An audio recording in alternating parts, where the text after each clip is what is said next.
around it, so your chest wall gets by without it. The surgeon can relocate it, and that's an artery supplying a new blood supply spliced into the coronary artery south of the obstruction, so that the muscle below the obstruction now gets new arterial blood supply from an actual artery. Right, it's a good solution. That artery is more stable than veins because it's used to seeing the high oxygen. This is a triple bypass. So there were 2 other blocked arteries on this heart, and you only have 1 thoracic artery, so you can only use that artery once.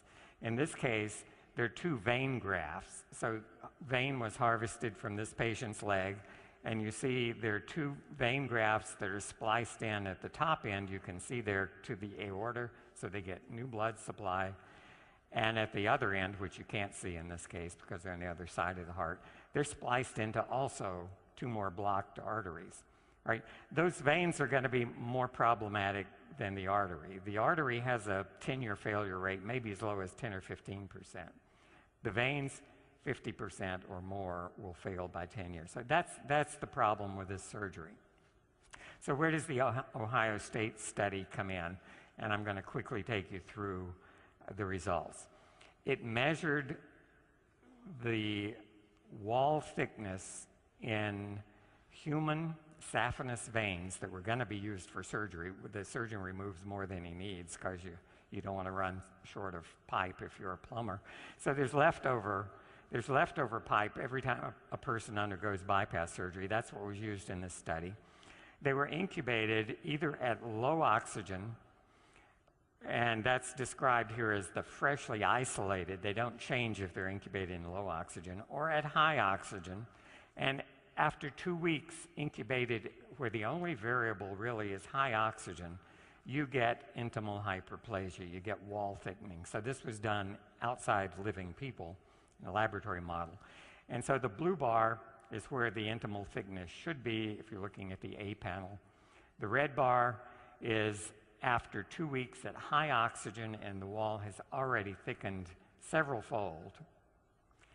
And the green bar is the same kind of a culture, except protandum has been added to the culture medium.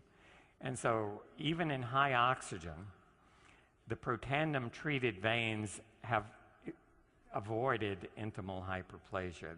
The walls have not thickened. They're staying at the same thickness as in freshly isolated healthy vein.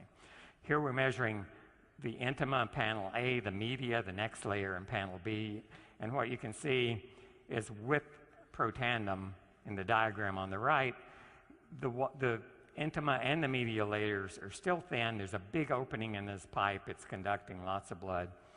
The bottom picture is what happens if the thickening occurs, the red bars, and you can see that the area, a cross-sectional area, is reduced maybe by 80% in that diagram. So very little blood is now able to get through. So protandum has blocked this process that's really the bane of cardiac surgeons, because they can do their surgery just fine, but it's the consequences, even years, begin sometimes weeks or months, but certainly by years. I think I'm not going to dwell on this. I don't want to turn you into histologists, and these pictures may be ugly. But if you look at just A, B, and C, and you say one of these is not like the other, you might pick the middle one. So even if you don't know what you're looking at, it certainly looks different. A is a healthy vein, freshly isolated. C is a vein incubated at high oxygen in the presence of protandum, which looks a lot like A. The one in the middle that looks bad, and it has, you can see there, a neo-intimal layer, and it's very thick, so there's a lot of vessel thickening happening there, prevented in C by protandum. If you look at the number of cells that are actively dividing, again, freshly isolated healthy vein, very few dividing cells. Incubated in oxygen, where it's going to see it if it becomes an artery or a replacement for an artery. A lot of dividing cells. That's required for that wall to thicken. It takes more cells. They're multiplying and getting thicker and thicker. Protandum, the right bar, completely blocks that intimal thickening. If we measure free radical production in these veins, A, B, and C are again fresh vein. B is cultured at high oxygen, and C is high oxygen with protandim. And what we're looking for is the red fluorescent stain. So you can see in the red one, in the A panel, very little evidence of free radical production. B, a lot of it. And C, incubated with protandim for the 2-week period back to the A levels. So it's blocking free radical production by scavenging those radicals. They're quantified in the bars on the right, so in the color code is the same. Blue is healthy, red, high oxygen, green, high oxygen with protandim. So again, we see the protection.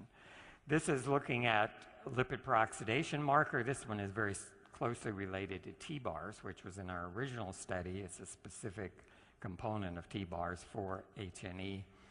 And again, look at the level of 4-HNE in the blue bar. That's healthy. High oxygen, but with protandim, it's even lower this time than the blue bar. It's better than new. It's better than the freshly isolated vein. But without protandim at high oxygen, you can see a lot of this lipid peroxidation product, maybe 5 times more. And why is the vein protected with protandim? Again, it's the same old story you've heard about in other studies. 3 important antioxidant enzymes have been sharply upregulated. Again, the blue bar is normal, healthy vein, incubated at high oxygen. The cells haven't induced the enzyme to protect them, but if we add protandim, the green bar, all 3 of these enzymes are dramatically induced to provide the protection that you saw in the previous slides.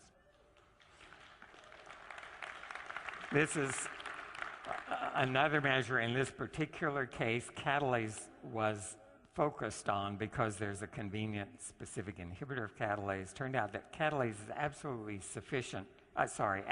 necessary, but not sufficient necessarily to provide the protection. But catalase is a key enzyme. That's one of the 2 we began this quest of protandim studying, and it turns out to be certainly very important.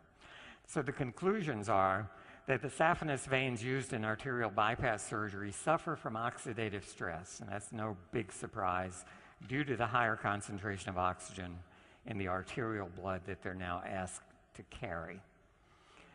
As a consequence of the oxidative stress, intimal hyperplasia or thickening of the wall occurs, and that can eventually lead to reblockage or restenosis. You may have heard that term used. Restenosis simply means that what was blocked and opened up is now reblocked.